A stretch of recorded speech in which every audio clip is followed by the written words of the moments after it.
Communicating and presenting information is a core responsibility for statisticians and data scientists. Whether you are providing a summary of study analysis, proposing a new methodology, or shaping the direction of a team, the ability to engage an audience and clearly communicate your thinking is critical to progressing work, advancing science, and influencing project direction. But what it is that makes some presentations more impactful or engaging than others? Are some statisticians just more gifted presenters? Or is there a trick to delivering scientific or quantitative content that makes it more interesting? There are concepts and techniques that can make every statistician more effective and allow them to connect better with audiences. They will help you. In our upcoming free webinar, we will provide 3 actionable ideas along with specific examples to immediately improve your ability to give impactful presentations. Sign up for the webinar now. It happens on February 17th, 2021. Register now on theeffectivestatistician.com. You are listening to the Effective Statistician Podcast, a weekly podcast with Alexander Schacht and Benjamin Pieske, designed to help you reach your potential, lead great science, and serve patients without becoming overwhelmed by work. Today we are talking about how to speak with management, especially more senior management, about complex statistics. So stay tuned for this nice episode, and now the music.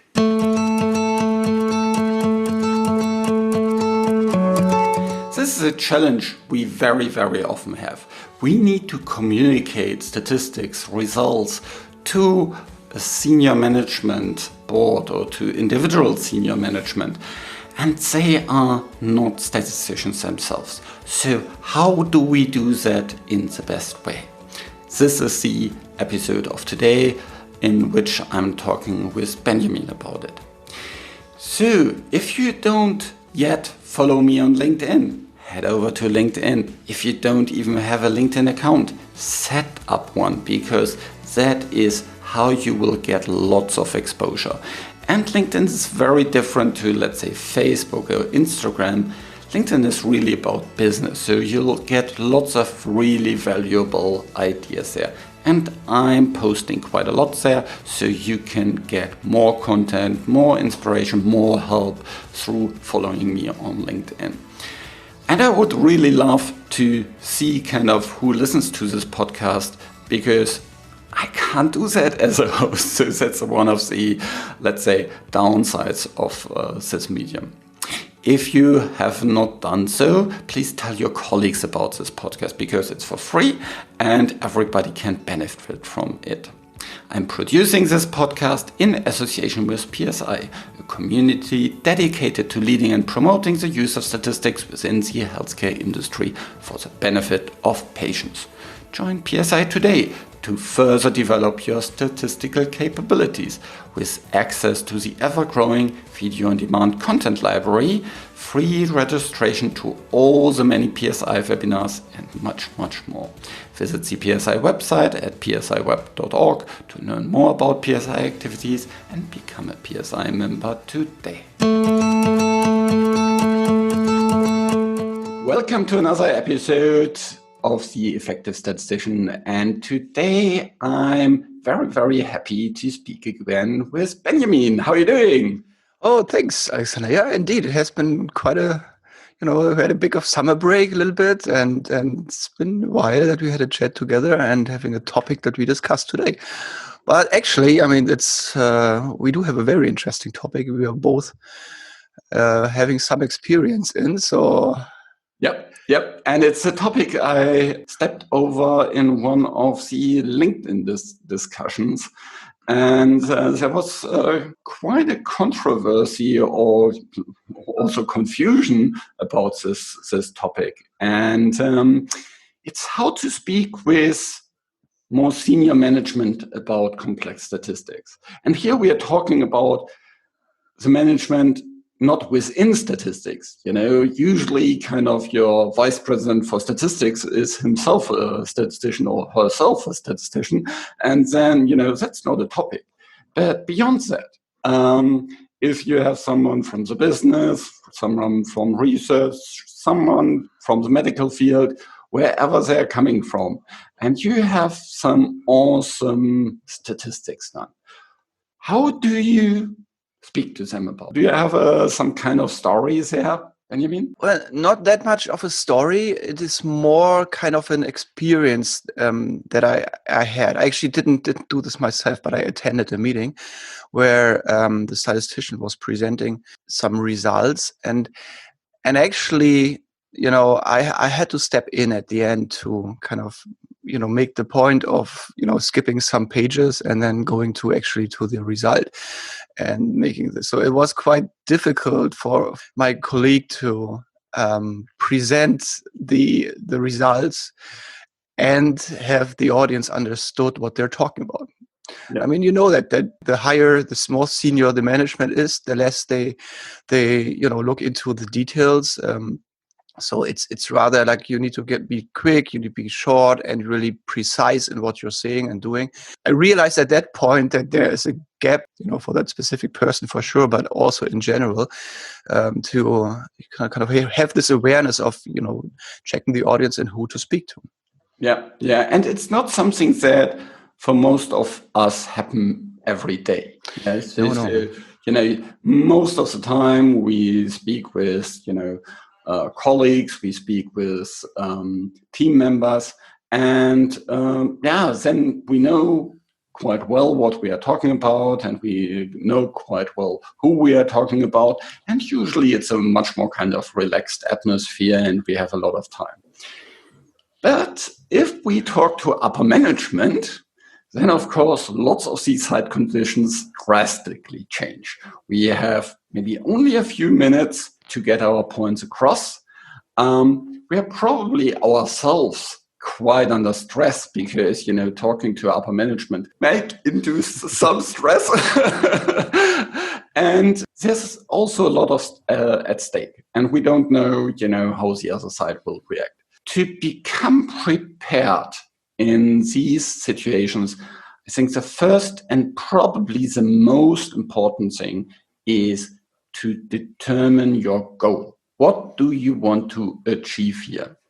And it sounds simple, but yet very often we are not completely clear about it. So what is the decision that we want to get from the stakeholders? What is the information that we need? What is the information that they need? What is our goal? Very, very, very crisp and clear. And sometimes, it's even good in a presentation to start with this goal. Yeah. So I have seen many, presentations to upper management that start with this presentation is about making this decision. Yeah. And so that directly people have a kind of understanding where are you going to? Yeah. And if you're not clear about it, nobody will be clear about it. Yeah, that's true. I think when we think about the goal, we discussed this in many in some of the earlier podcast episodes about when you enter a meeting and you have to kind of prepare the audience, kind of understand, maybe even do a lot of preparation before the meeting with it. That's not necessarily possible at all with upper management because you don't get a hold of them, so the people that are attending. So you have to a little bit think about in a different way how to approach the meeting. And yes, as you said, Alexander, it's the goal. I mean, you have to be clear yourself. Where do you aim the presentation to? So it can't, you can't just go in there and say, I would like to show you some nice results. Yeah. Well, so what? I mean, nice results. Send me an email. It's not about the presentation. It's really what is the goal of the presentation? Why do you get 2 minutes, 5 minutes, whatsoever to present this? So that is the utmost important thing to do. And aligned with this is the second point to consider is, and also we discussed it before, is to think about your audience. So who are you talking to? It's, is it marketing? Is it business development? Is this your upper management in terms of, even above statistics, so the business? So what is the audience? So who are you speaking to, and what could their goals be? So therefore, check this together with determining your goal is, so who are you talking to? Can they even fulfill the goal? So if you have a goal that these people can't, they can't support you with that goal. So it's maybe the wrong goal, maybe the wrong audience, but that is, both comes together quite strongly. Yeah. Do they make the decisions, or do you want them to inform the decision or support the decision or something like this? So these type of things you need to have in mind. Also, what is their background? What do they know already about the project? Do you need to put a much bigger frame about it? Or is there, are they completely aware of all the different topics here? So that is really important. Find out about this, maybe from people that that report to your audience, report to these key stakeholders. And very often there's, maybe in this meeting, just one important stakeholder that you focus your attention on. Usually, maybe that's a bigger meeting, but who is the really key person in here, or the 2 or 3 key persons? Think about them. Yeah, so it's a lot about preparing the presentation. That takes you more time than doing the presentation, for sure. Yeah. And start with this, not with the PowerPoint slides. Yeah. It's too often that people, I need to do a presentation, and they open PowerPoint, and then they start putting in all the different things.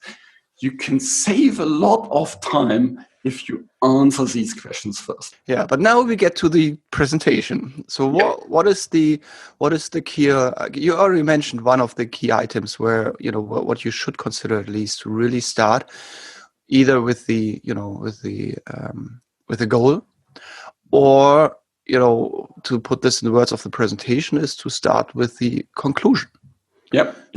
You need to first frame it. Yeah. So in terms of the introduction, always start with kind of where are you coming from. Yeah.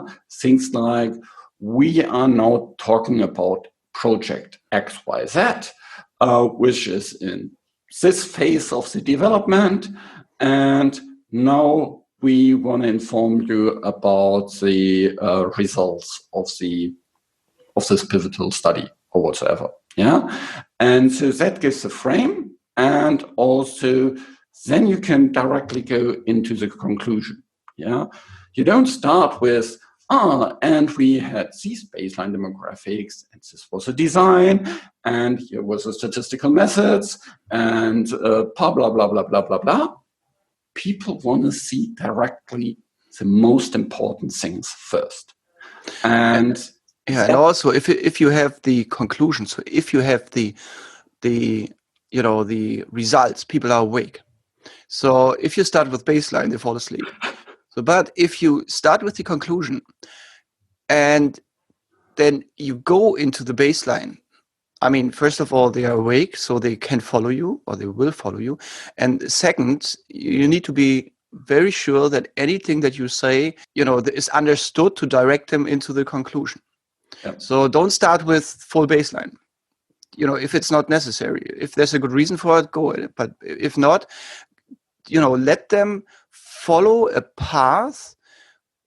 They have the goal in there. You showed them the goal, so you showed their conclusion. So they know where they're going. So now give them the pieces that they need to follow your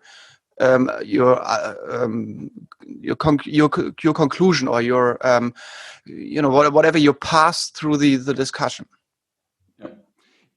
That is quite the opposite that we're used to at presentations. Yeah, usually we build presentations from the bottom up. Yeah, so that in an inductive way. This was a problem, therefore we designed this study with these kind of characteristics. these were kind of the baseline characteristics. That was the disposition of the study.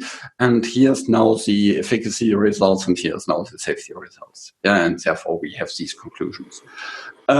Which is a reasonable approach for a scientific audience and when you have a lot of time. But usually in these type of settings, you don't have a lot of time. And to be honest, most of these people don't care about the methodology unless something weird happened. Yeah. So if you have something like, okay, this study failed, and then you can go into the details. Okay, we had these designs and these kind of things went wrong and so on and so forth. Okay, then you go this line. You can also just say, okay, here's the study met its primary endpoint, yeah, and then put it into perspective how that compares to the competition or something like this. Or you can say, we want to propose this new alternative compared to this is what we are currently doing. And then these are the reasons for it. So this kind of deductive method is much better for higher management because directly goes to the point, and then you can drive the discussion to the detail that is required. Yeah, because maybe there's no further detail required, and management just says, fine, great, very good solution, off you go. Job done. Or they think, why is that the case? What did we miss in the past? And then you can granularly go deeper. It's like in a good journalistic article where you start with a headline that kind of gives you the summary, and then the more you read through the article, the more granular and less important the information becomes. So think about it this way. Yeah, it is kind of the upper management, the people, they're not stupid. It's just that they're not on the day-to-day basis involved in the details of the study or in stats in general. So therefore, it's kind of key to be very simple because it's a quick thing to do, to work on or to present it in a simple way, but still accurate. So don't push it, miss some key points or lie about something. It's just really about be accurate. Always keep in mind that there might be questions because we know that, at least in my experience, it is that, many of our upper management used to be statisticians. So they might be interested, even not if they're really interested, but just for political reasons, kind of bring it out and kind of showing how, that they have a background in statistics. So kind of, they start a sentence with, I used to be a statistician as well. So it might be interesting for me to understand what is behind it. So it could be. So you have to be prepared to answer questions that go more deeply in some of the points that you mentioned. So that's why simple presentation but accurate, and have the background data available or knowledge about it. Maybe not as slide presented. Maybe there might be key points where you think could be of interest, but in general, you should just be well prepared yourself and have the things in your mind or in notes or even as a presentation. Slides. Yeah. So it's great to have lots of prepared background slides, or maybe the document open where you can quickly scroll to, or maybe a colleague that has all these things open and can kind of quickly go to it while you are still talking about it. These are a couple of, I think, very, very simple steps. Yeah. So determine your goal, think about your audience, start with the conclusions, be simple but accurate, and have all the other details in the background. There's one other thing that recently crossed a couple of discussions I have. With this be simple but accurate, it doesn't mean that you shouldn't put your opinion in it. Yeah, so if you have a suggestion to make that you should go this way because that's what the study team thinks is the best way given the data, then tell that to your upper management. because you are very, very close to all the details. You are very close to all the information. You have much more background about the situations than upper management. They want to know what is your recommendation. Yeah, don't just present, there's option A, B, and C. Please decide. These are the pros and cons. Make a recommendation. People want to hear a recommendation. It's the same like when you drive your car into the garage and you say it's broken, yeah? And then the technician tells you, well, I can do A, B, or C. And then you say, I have no clue. And then you usually ask, if this would be your car, what would you do? Yeah, because you want to know what is the recommendation of the experts. Yeah, and then if he goes for an outrageous, costly alternative, you can still think about it, but at least you have some kind of knowledge about what is the recommendation or recommended option. And in the same way, your management thinks. Yeah, I mean, and also given, that you have a goal when you go into the, it's when you go in the meeting, it's usually not that you say, well, somebody needs to make a decision for me, but you have a goal to support the idea that you have.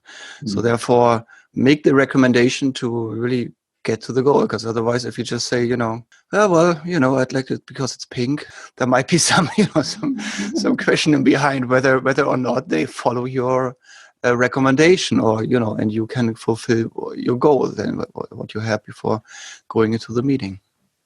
Yeah. And usually there's some action that needs to be driven. What is the action for the upper management? Yeah, so even if you present results, tell them about what is the follow-up action for them, and there's usually something.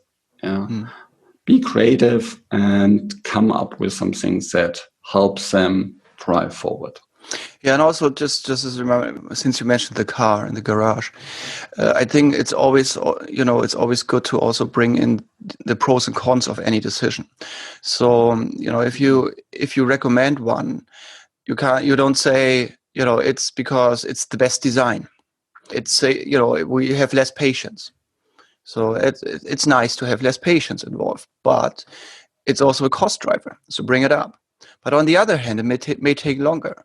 So weight it against what the pros and cons are, and kind of very quickly say we consider this, and that's why this is the recommendation, because it may be more expensive but it's quicker, or it may be less expensive but it takes longer, or whatever it is. Yeah, and then you can give names to these different alternatives. Yeah, this is a cost optimized, this is a speed optimized, this is a value optimized option, and we recommend to go for whatever one. Yeah, and so have these things ready in your mind. What is always important here is that you train your communication skills. Yeah, it's about when you present these, do you have kind of visibility to the audience?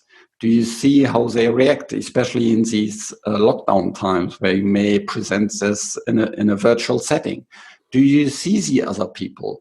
Do you know when they kind of drift off? Do you have some kind of questions built in to make sure you have the audience still with you? Do you have, does the audience see you on the screen? There's so many different aspects you need to think about. And if you're not well trained on it, prepare for it. Well, even if you're well trained, you probably want to prepare, because preparation is really, really important. Yeah. Potentially you have the time to rehearse it with your team, or with your supervisor, or with a mentor, or just with a colleague. So train yourself to become a great communicator. This will help you be seen as someone that is good in communication skills, that has the ability to communicate well with upper management. And I can tell you, this will help you in your career.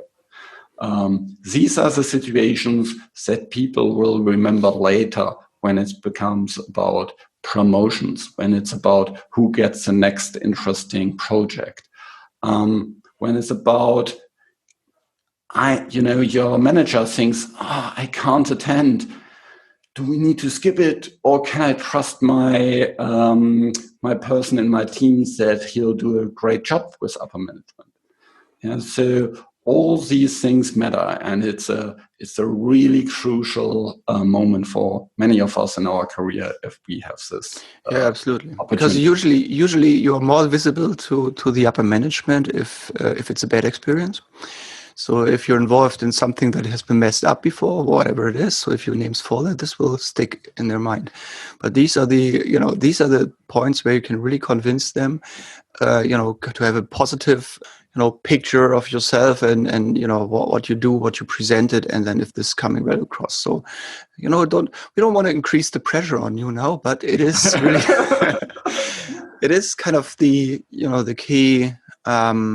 key meetings that could definitely help in your career and well, not career. It sounds always like the steep career path. It's really also if it's about getting, as Alexander said, getting a new project or getting the founding of a project, or maybe you have some interest. Let it be a training and needs to be approved by whoever, and this person could be in your in exactly this meeting where they suddenly get your name and say, well, yeah, sure. You can attend the training, no problem. So, and train yourself to become a great communicator now. Don't wait until, the day before this great presentation. That's too late. Train yourself now. Yeah. Go to presentations, give talks. I've recently interviewed someone here in the podcast who went to Toastmasters to become a better presenter. So there's so many opportunities. Use these and train yourself. Especially if you feel uncomfortable. And we know that many of us statisticians are introverted and kind of, not the greatest communicator in some ways. So therefore, for everyone is potential, but there's especially for, some of the statisticians is definitely some, Okay, thanks so much for this nice discussion again. You, as always, will find the show notes and also the link to this LinkedIn post that we talked about in the show notes. And speak to you next week. Bye. This show was created in association with PSI. Thanks to Rain, who helps with the show in the background, and thank you for listening. Head over to theeffectivestatistician.com to find the show notes and learn more about our podcast to boost your career as a statistician in the health sector. And please tell your colleagues about this podcast. And like always, I want to finish with: reach your potential, lead great science, and serve patients. Just be an effective statistician.